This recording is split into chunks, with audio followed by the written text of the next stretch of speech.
Halo teman-teman semua, kita kembali ke IC Classroom Podcast.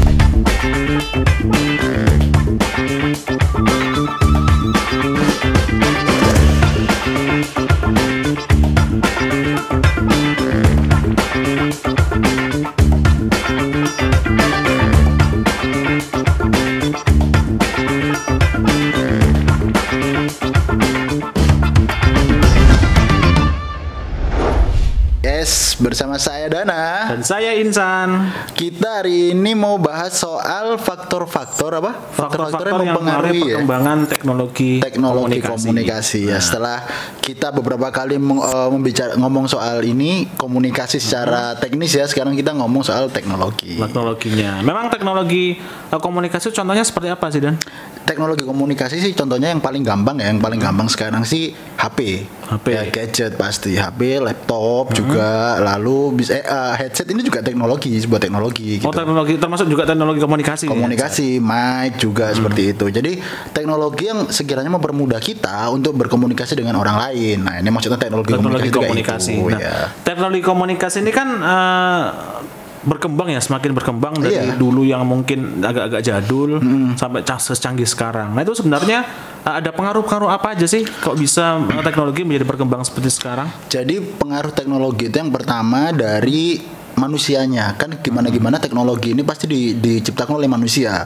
Jadi semakin berkembangnya teknologi ini berbanding lurus dengan semakin majunya manusia peradaban ini berbanding lurus dengan majunya teknologi. Dengan adanya teknologi itu tadi ya. Dengan adanya teknologi. Jadi contohnya paling gampang, ini dulu kalau kita bertukar pesan itu kita menggunakan burung merpati. Jadi kita untuk mengirimkan surat itu pakai burung merpati yang diikatkan di kakinya. Kalau teman-teman pasti lihat di film-film pasti ada ya, film-film zaman dulu itu di burung merpati diikatkan di kakinya lalu dikirim. Nah, mungkin kalau teman-teman yang lihat di Harry Potter itu implementasinya burung hantu. Nah, itu sebenarnya implementasi dari teknologi kuno yang pada real life ya, kenyataannya dia pakai burung merpati kayak gitu. Lah, seiring berkembangnya zaman, berkembangnya peradaban, lalu diciptakanlah sebuah instant messaging, HP. Seperti HP tadi. SMS. Nah, sebenarnya begini, kalau kita bicara mengenai perkembangan teknologinya itu memang gara-gara manusia yang sempat memikirkan bahwa seharusnya kita bisa lebih dari ini tuh, atau memang karena sebuah kebutuhannya nih, Dan? Karena sebuah kebutuhan. Kalau kita tarik jauh dari zaman dulu pada waktu perang dunia, pasti kita butuh untuk berkomunikasi secara cepat dan tepat. Ya, namanya perang ya, butuh strategi. Nah, disitulah diciptakan adalah teknologi yang bisa mengirim pesan dengan cepat, misalkan kayak gitu. Nah, karena butuh, akhirnya ilmuwan atau saintis ini menciptakan ada lagi handphone, karena dia butuh berkirim pesan jarak jauh. Jarak jauh kayak gitu. Kemudian juga bisa muncul yang awalnya pesan, kemudian bisa mengirimkan suara, mengirimkan gambar, video kayak itu gitu. Termasuk perkembangan teknologi komunikasi. Iya, dan itu karena kebutuhan. Gitu. Memang faktor-faktor pendukungnya apa aja sih? Jadi kalau kita lihat faktor pendukung ini adalah faktor yang memungkinkan ya kita mengadopsi teknologi. Jadi penerapan teknologi ini bisa kita pakai, itu termasuk faktor pendukung. Misalkan ya kayak kebutuhan. Nah, kebutuhan ini tadi merupakan faktor pendukungnya. Berarti ada berapa nih, Dan, faktor pendukungnya? Faktor pendukung sih kalau di ini ya kita tarik lagi, kita simpulkan itu ada tiga. Yang pertama ada kebutuhan. Kebutuhan yang pertama itu udah kan kita bahas kebutuhan. Lalu yang kedua karena perkembangan zaman itu faktor pendukungnya perkembangan zaman. Jadi di mana memang zaman ini selalu berubah, dinamis. Oh, kalau misalnya dalam komunikasi kan dikenal yang pertama kan zaman tulisan. Sama. Era cetak. Terus habis era cetak telekomunikasi. Lalu interaktif. Ya, sama kayak gitu. Ya. Lalu ada faktor satunya lagi. Yang ketiga itu adalah faktor yang tadi ada kebutuhan, terus perkembangan zaman. Lalu yang ketiga itu sebenarnya nanti kita bahas juga ada hambatannya. Oh, ada hambatannya. Jadi ada hambatan-hambatan. Jadi tidak serta-merta langsung jadi ya. Ada hambatan-hambatan juga. Ada hambatan-hambatannya, dan itu biasanya bisa kita bilang di Teori difusi inovasi sih. Di teori difusi inovasi ya. Jadi ada lagi faktor pendukungnya itu manusianya sendiri. Oh, manusianya. Gimana nih manusianya dan? Jadi maksudnya manusianya itu kan kita menciptakan teknologi itu manusia. Tapi bisa juga yang menghambat juga manusia.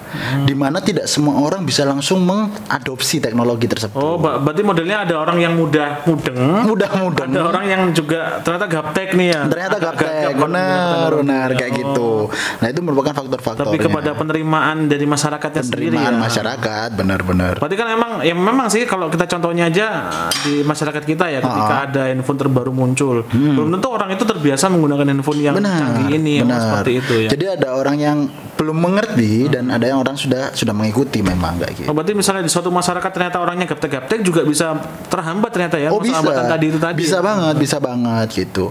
Lalu ada faktor selanjutnya ya. Tadi kan ada faktor pendukung nih. Faktor pendukung. Lalu selanjutnya ada faktor pembatas. Faktor pembatas apa tuh faktor pembatas? Faktor pembatas ini jadi berlawanan dengan faktor pendukung.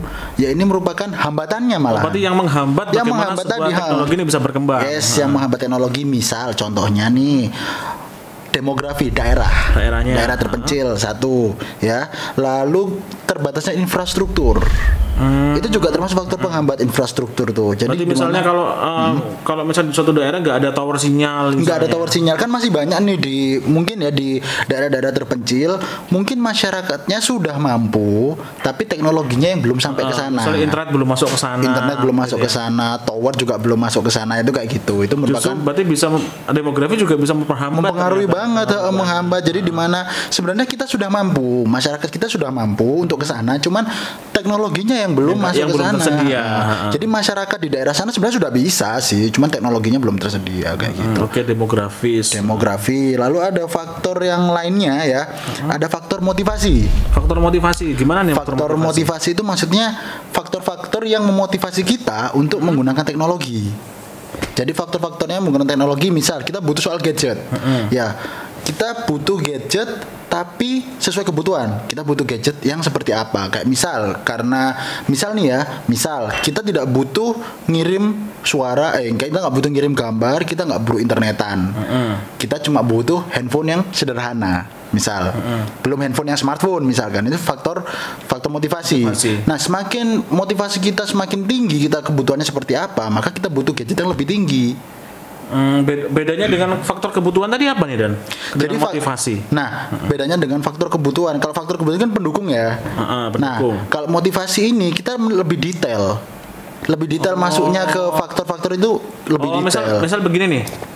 Di kerjaan aku pengennya bisa kirim-kiriman email, kemudian kirim-kiriman video presentasi. Nah, karena aku butuh yang itu, maka aku akan cari teknologi yang lebih baik lagi. Tergantung bagaimana dorongan dari dalam dirinya ya. Iya benar. Jadi faktor motivasinya memang lebih detail daripada faktor pendukung yang kebutuhan tadi.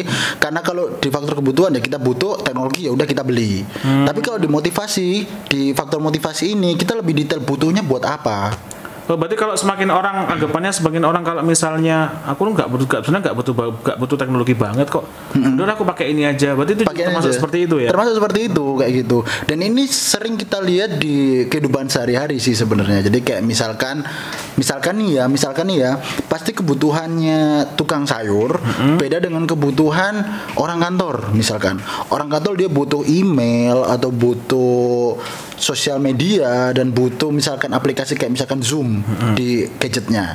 Tapi beda dengan tukang sayur, dia cuma butuh berkomunikasi untuk sama mungkin bisa nonton pasar, YouTube bisa YouTube. Bahkan sekarang YouTube pun bisa menjadi media yang luas ya, media informasi. Kayak mungkin tukang sayur dia juga butuh infotainment, gosip kan siapa tahu. Cuman kalau kebutuhan utamanya memang beda sama orang kantoran. Kalau orang kantoran kebutuhan utamanya bisa email, lalu kalau mungkin tukang sayur cuma butuh telepon dan teks, misalkan mungkin sama nyata tagihan. Tapi bahkan tukang sayur punya tagihan masih manual, masih kertas gitu. Padahal di HP-nya tuh ada aplikasi note tuh. Ada aplikasi note, cuman mungkin dia lebih nyaman teks, lebih nyaman tulisan kayak gitu. Berarti tadi ada faktor pendukung, faktor ini motivasi, penghambat tadi, penghalang. Lalu ada faktor motivasi kayak gitu. Kalau gitu sebenarnya begini. bisa nggak di dalam satu daerah tertentu itu perkembangan teknologinya itu bukan sebenarnya gini pada masyarakatnya sih. Ada nggak masyarakat misalnya di masyarakat yang perkotaan dengan masyarakat pedesaan itu kan memang teknologinya kan tidak beda. Nah, gimana sih agar ini bisa tercipta sebuah kesetaraan? Nah, ini kembali lagi kalau kita membicarakan soal kesetaraan, kita harus ada teori difusi inovasi. Nah, maksudnya teori difusi inovasi itu bagaimana? Teori difusi inovasi itu di mana teknologi ini kita masuk ke dalam sebuah peradaban, kebudayaan, lalu teknologi tersebut diadaptasi di sebuah kebudayaan tersebut. Nah, difusi inovasi ini ada lima adopternya, maksudnya 5 orang yang mengadopsi. Yang pertama itu ada inovator, jadi dia yang bawa teknologi ini yang inovasi. Lalu ada early adaptor, itu misalkan dia yang mengadopsi dari inovator. Jadi contoh gampangnya nih, inovator tuh cerita ke adaptor awal. Inovator ini cerita bahwa aku punya teknologi ini nih. Ya, punya teknologi ini nih nanti kamu pakai ya, nanti bisa kamu sebarkan kayak gitu. Nah, biasanya adaptor awal ini apa sih namanya, public speaker bukan sih? Ada opinion leader ya tokoh utamanya kayak gitu. Dan nanti akhirnya turun sampai akhirnya yang paling terakhir itu ada namanya laggard. Jadi laggard itu orang-orang yang tidak tersentuh oleh teknologi tersebut. Jadi orang-orang yang masih kolot ya. Jadi kolot itu maksudnya mereka tahu sudah ada teknologi tapi nggak mau menerima kayak gitu. Nah, kayak gitu sih. Perkembangan teknologinya sampai di situ sih. Nah, berarti kan kalau gitu kan begini misalnya contohnya ya, ketika kan sekarang kan pandemi ya. Dan sekarang pandemi, kemudian pembelajaran kan melalui sebuah daring. Kalau dulu kan memang kita terbiasa mengajar dengan presentasi benar. PPT. Nah, kalau misalnya kemudian kita berikan sebuah pembelajaran melalui podcast seperti ini misalnya, apa itu termasuk sebuah difusi inovasi juga nggak terhadap masyarakat kita di masyarakat lingkungan? Sebuah difusi inovasi juga. Jadi pertamanya kan kita ngajarnya secara offline nih, tatap muka. Lalu karena keadaan yang mengharuskan kita seperti ini, akhirnya kita bikin podcast dan mengajar secara online. Nah, ini termasuk difusi inovasi juga karena pertamanya orang ini nggak tahu sih podcast ini apa, atau orang ini gimana sih ngajar kalau nggak tatap muka ya kan? Atau juga bisa gini ya, bingung. Gimana sih caranya kok bisa sih bisa podcast itu dijadikan sebuah media pembelajaran kayak gitu. Jadi sama sih kayak difusi inovasi. Akhirnya mungkin kita di sini sebagai opinion leader. Kenapa kok kita sebagai opinion leader?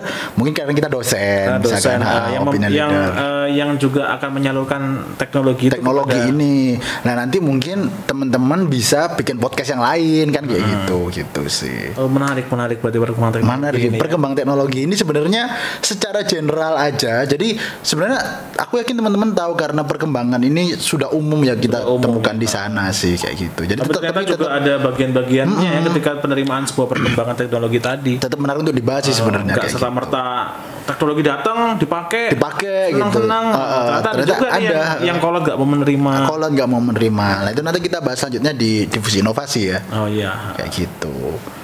Oke, ada lagi kah Pak Danang mengenai pengaruh-pengaruh dari bagaimana teknologi ini bisa berkembang? Sudah sih cukup kalau itu faktor-faktornya cuma itu aja sih sejauh ini gitu. Kalau gitu kita udahin dulu ya kayaknya. Kita cukup lah. Kita cukup ini nanti bisa ketemu lagi di podcast berikutnya. Oke, tetap di IC Classroom bersama saya Dana. Dan saya Insan. Bye-bye.